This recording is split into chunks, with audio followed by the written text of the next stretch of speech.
Those who can see beyond this color, they're going to see the color of Allah. Sibghatullah. So whose color are you taking? You think you want to take the white color? It's from this world. Everything from this world is lowest of the low. You want to take from the black color, it's from this world. Lowest of the low. You want to take from those ones who are with Allah. Don't you know, Turkish saying, you have two roses next to each other, different color, they start to take each other's color. We want to be with the awliya Allah because they have the color of Allah. And we want to take that color. The only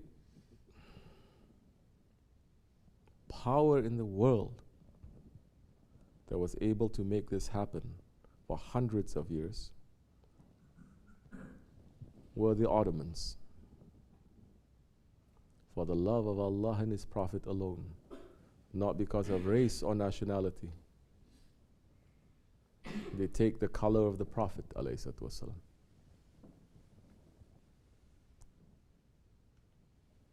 And the empires stretch from the Balkans to Western China, to Africa, to the steppes of Russia.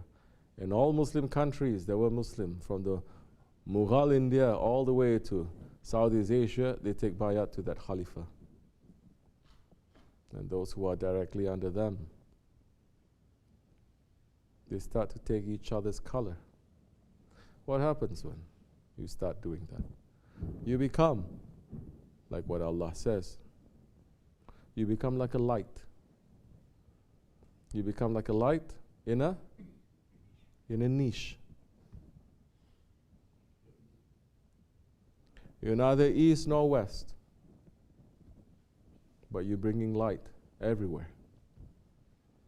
That's the only time when it wasn't an experiment. That was our right, and that was how the world was moving for hundreds of years. Because they were not going for nationalism. They were not going for tribalism. They were not looking for skin color. They were looking to please. The founding of Istanbul was to please the Prophet. The founding of Istanbul was so that Sultan Mehmed Fatih Khan saying, now I stand in front and I will destroy everything that I conquered just to get one smile from your rose-faced. Just to get one smile from your rose face. That was the reason for the founding. How beautiful, how noble, how deeply spiritual. That's why the foundation, they had to turn over the whole world to destroy that. It's not destroyed, it's veiled. And Allah always fulfills His promise. It is going to come back. Where are we when it comes back? How are we going to be active when it comes back? Just to say, I'm Ottoman, I'm OSMANLI, and like some foolish ones, they're saying, you have no right to use that word. You have to take it down. We are the OSMANLI DERGAH. Subhanallah, you become like Yahudi, huh? What happened? You trademark that name? You patent that name? The word Ottoman itself is to say anyone can be. Even if you're a Yahudi, you're Ottoman. Even if you're a Christian, you're OSMANLI. You're black, you're OSMANLI. You're white, you're OSMANLI. And now you're limiting that? Yeah, that is showing how OSMANLI you are. Or that is showing how you're becoming a traitor to the legacy of the Ottomans. So, what is it? Just to dress up, just to say this or to say that? Not even if you study the history books 1,000 times, you're going to get the spirit of the Ottomans. If you're not sitting with that one who has the color of the Ottomans, who have the perfume of the Ottomans. Correct? I was just remembering today because I was cleaning my room a little bit and I saw again a dagger. It was a bayonet that one of our brothers gave me some time ago. And it was a bayonet that was from the time of the Ottomans in the Battle of Çanakkale. Bayonet, that knife that they put at the end of the long gun, that they have the rifle. And took it out and see how beautiful. They have Bismillah ar-Rahman ar-Rahim on it, they have the Turash, they have everything in there. Because what the Ottomans did was, their life in this dunya is connected to Akhirat. You're in the military, it is connected to the Akhirat. You're a shepherd, it is connected to the Akhirat. You're a politician, it's connected to the Akhirat. Every profession, there is always a peer of that profession. So there is no separation. Like what we talk, heaven and earth separation. There is no separation. There are bridges. We're not saying the same, but they are bridges. So I was looking at that bayonet. I was thinking, this is from the time of the Çanakkale. How honored we are to hold that.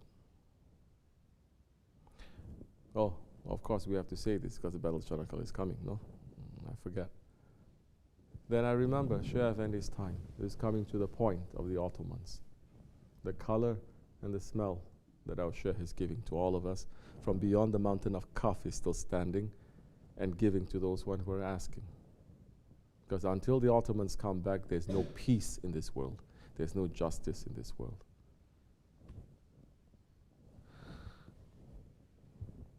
I was remembering how Şeyh Efendi, he was given, you remember? There was this very one saintly looking old man, clean face, so much light from his face. And it was a very old man, but he was standing still, very strong, trying to stand very strong and firm and brave. And he was one of the survivors from the Battle of Gallipoli, of Çanakkale. And he was given a medal by the Osmanlı government. And to cut a long story short, he looked at our Shaykh and he says, "This is for you." Giving Şeyh Efendi that, because our Shaykh was a Ghazi. He get all the titles too. He was a Ghazi and he was also a Shaheed. Of course, some, their spirituality is, mashallah, flying so high. They're sitting in his presence for years, sitting with us for years. They even doubt whether he is a wali or not. Yeah. But they look like very Sufi in front of people. Very nice. Who are you trying to fool? So that one that saintly man gave Şeyh Efendi that medal. And meaning that he's saying, you, all the martyrs of Çanakkale, they have chosen you also, and it is as if you have fought in that battle. They have accepted you.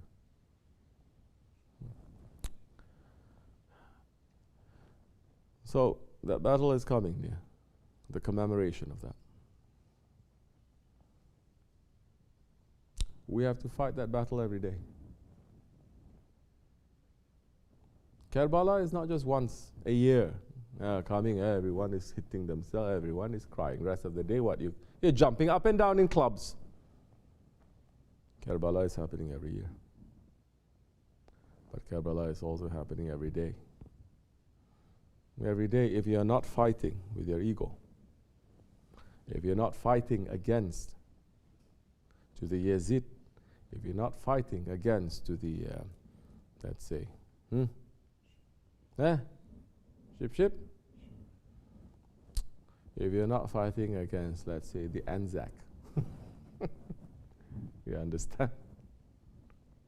If you're not fighting against your ego,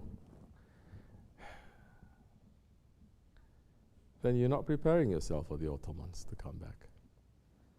Then you have no right really to commemorate that. It's just for show. Because they fought for something. They gave their lives for something, for Islam. What are we doing for Islam? It's not to go here and to go there and to go there and to fight physically also. There is no permission for that, and it's all crooked. Some way, somehow, it is crooked. But are you fighting against your lower self? Start with that. and be busy with that. The order is for us to do that first. May Allah forgive me, inshallah, and bless you. Al-Fatiha. Assalamu alaikum.